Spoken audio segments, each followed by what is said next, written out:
Yeah, so for everyone that's on here at the moment, Neisha Cain will be running this workshop. This is someone that I've met in uni that I can vouch for. This is a very serious business individual. So Thank you. Don't hype me up too much, Darren. trust me. She may what do you call it, play like she's not serious, but she's very, very serious. Trust me, I wouldn't even lie to you. Forget if this is someone I know personally. So that's why I asked her to do this. So make sure you got some pen and paper, and maybe she might send this presentation. I don't know. That's up to her. But I mean, if you guys want it, I'm more than happy to share it after. Everyone, just make sure that you're on mute. And if you have any questions, I'm sure there'll be time at the end to ask questions, or you can put it in the chat section at the bottom of your screen, and then at the end I will ask the questions that you want asked. But yeah, so Neisha, whenever you're ready, you can kind of start, to be honest. Perfect. All right, so first of all, good evening, everyone. I hope you're doing well. As Darren mentioned, my name is Neisha Cain. I'm just going to be running you through this presentation today, just really to give you an insight about how you go about purchasing property. And some of the main reason really, other than the fact that he's asked me to do this, is just that there's been, I think, really two things really. So the first thing being that I know like the media makes you feel like purchasing property is an impossible thing to do. And so I'm just kind of letting you know that, you know, I've come from a humble background. I didn't have loads of money, anything like that. And I've managed to get on the ladder, as have many other people. And I just want to share with you really some of the things that I've learned over the years, and a lot of mistakes as well. So I've made mistakes of which I don't want you guys to make. So this presentation is very much about sharing my experiences and making sure you guys can kind of see how to get yourselves on the ladder. So is there anyone who currently is already on the property ladder on this presentation, or nobody? Let me see who's on there. No, I don't think so. No one. Okay, perfect. Right, okay, so let me just work my way through them. Okay, so who am I? So as Darren mentioned, and again I mentioned on the last slide, my name's Neisha Cain. Most people know me as Nay for short, so feel free to call me that, Nay or Naish. My role is, I work currently as a trainer, self-employed, and I run different workshops for various organisations. I'm also an author, so I think some of you might have my book, because I know David came and purchased some from me recently. So that's my book, The House. And also, I think a lot of people have the misconception that my book is about property. It actually isn't. The House is a metaphor for most of you who may have read it. But it does touch on some tips at the back, which are kind of around finances a little bit as well, which is why a lot of people come to me for questions like this. I'm also an all-round entrepreneur, really. So Darren will tell you, as has Darren, been involved in quite a lot of different things, different businesses, etc. And yeah, you know, maybe later on down the line, I can share some of those experiences with you guys as well. And I'm currently a property millionaire, so I thought it would be a good opportunity once again just to let you know how I've got started, and how you can potentially go down the same path as well if that's what you want. So just as a bit of an agenda today, this is what I'm going to be covering with you.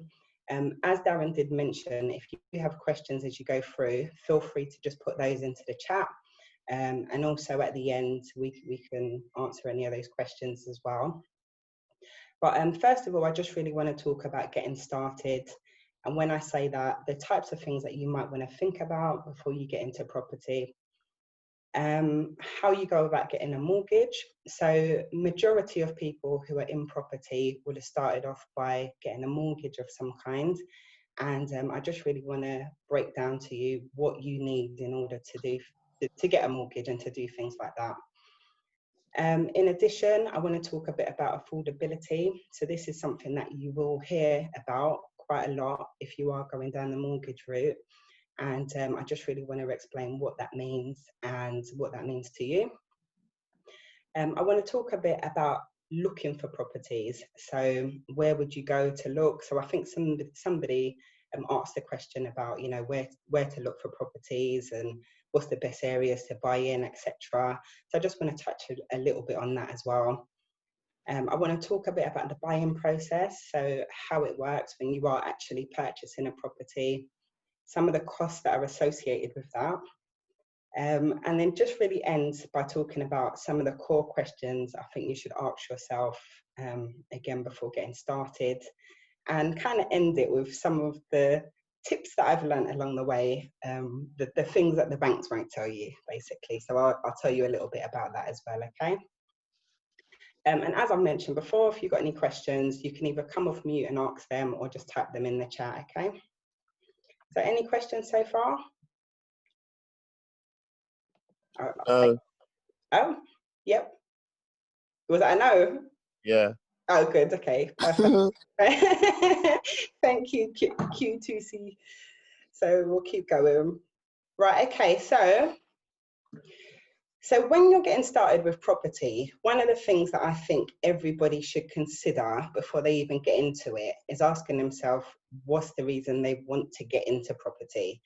So, you know, is it because you want to purchase something because you're renting at the moment and you just want to own the place that you're living in? Is it just because you want some additional income? Are you looking for a long-term cash flow? Do you just want an asset to pass down? Are you trying to go big in the property game and build property portfolios? And the reason I ask this question is because depending upon what you want to do will determine what type of strategy you should go to, or what you should do to get started. So I mean, as an example, for myself, when I got my first property, my plan was just to live in the property, but I also wanted some additional income. So something that I did is I made sure that I purchased a place which had 2 bedrooms. And even though I was just a single person in the house, I always knew that I planned to rent out my spare room. So with that in mind, I had my normal full-time job in those days, and I still had some rental income coming in from the person who rented my room out. And at the time, that was sufficient for me. That's all I wanted from property. So it all depends really on what you want. So that's a question to ask yourself. And depending upon which one of those you decide you want to do, or which goal you have, will determine what strategy you take for property.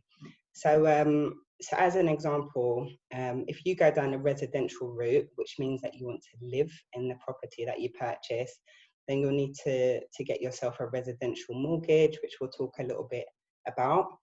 And if, for example, you know that you're going down a route where you want to potentially buy a property to rent out to other people, that's what they call a buy-to-let mortgage, and that's what you would need to do. Even if you go down the buy-to-let route, then there's lots of other strategies within that as well. So as an example, you can have a single let as a buy-to-let, meaning that you can have one single family living in a property. But second to that, you can have a HMO, which stands for House of Multiple Occupancy, and it just means that you might rent out single rooms. And when you rent out rooms singly, you will make more money from it, which is great. But with that comes a lot more blue tape, I would say, or red tape, tape of some kind. So as an example, you might need a license, a HMO license, because you will be renting out single rooms, that you usually have people coming in for short periods of time. So there's just a lot of maintenance, much more maintenance involved in that. But you make the money from it as well. So it then it depends on what you want to do. But as they say, sometimes more money, more problems, as Diddy says. So yeah, so that's how that works. You also might want to buy to flip. So I mean, for anyone who watches Homes Under the Hammer and that type of stuff, you'll see a lot of people on there who kind of buy properties from auction, and then they'll do them up and then they'll sell them. And that's what they would generally call a property flip, okay?